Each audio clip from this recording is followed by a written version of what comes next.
So this video was originally supposed to be about Silicon Valley Bank being in trouble and on the brink of failure, but it just officially failed. The FDIC created a new bank, the National Bank of Santa Clara, to hold the deposits and other assets of the failed one, meaning SVB. The regulators said in a news release that the new entity would be operating by Monday and that checks issued by the old bank would continue to clear. But for the customers with deposits totaling more than $250,000, the news was grim. Customers with accounts that surpassed that amount, the maximum covered by FDIC insurance, would be given certificates for their uninsured funds, meaning they would be among the first in line to be paid back, though potentially only partially. This is a big deal. This could be the catalyst to more banks failing and really the kickoff of this next major recession. So let's talk about why Silicon Valley Bank failed and why JP Morgan might be on the same track. Let's begin. So when you deposit money into a bank, they take your money and invest it. A common way that banks choose to invest your money is in bonds. Here's what you need to know about bonds for the purposes of this video in one sentence. Bonds lock up your money until a maturity date, and the only way you can get your money back is to wait until that maturity date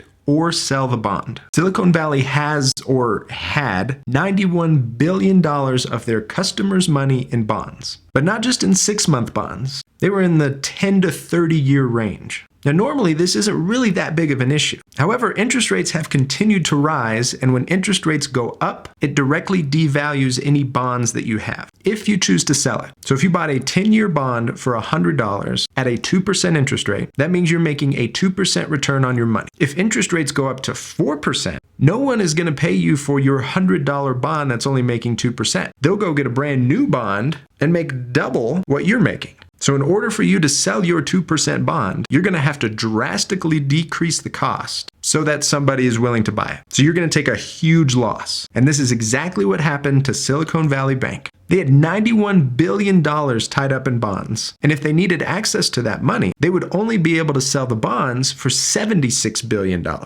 And guess what? They needed the money. Silicon Valley Bank supports a lot of tech companies, and tech has been hit hard the last 6 months. So their deposits fell by 13% at the end of 2022, and that's only continued into this first part of 2023. Therefore, since they didn't have as much money coming in as they were expecting, they had to sell some of those bonds and take a huge loss. To put it in perspective how big the loss was, because talking about billions kind of just all runs together, the company's equity is only $16 billion, which basically means if you returned everybody's money, what's left in the company is just $16 billion.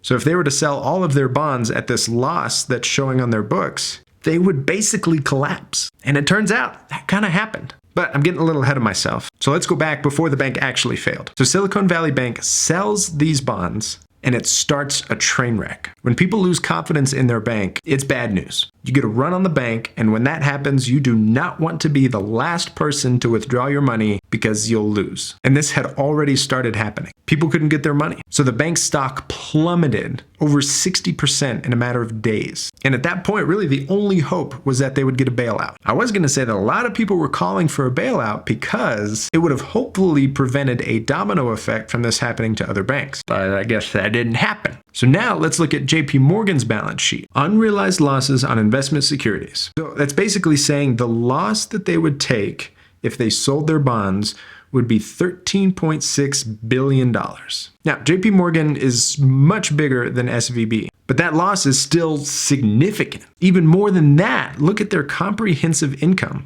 In 2021, it was $30 billion, but for 2022, it dropped to $7 billion. Ouch. And this doesn't even show the data for the first part of 2023, and things have only gotten worse. And I just pulled data for JP Morgan. Who knows how many other banks are in the same situation? So this is some pretty crazy stuff. Is this the same as the Lehman Brothers in 2008? Not the same magnitude, but this has all the ingredients to lead to something a lot bigger. So buckle up. Make sure you get a good job and try and save as much as you can, just in case things go downhill. So there you go. That's what you need to know about this topic for now. I hope you have a great rest of your day, and I will see you next time.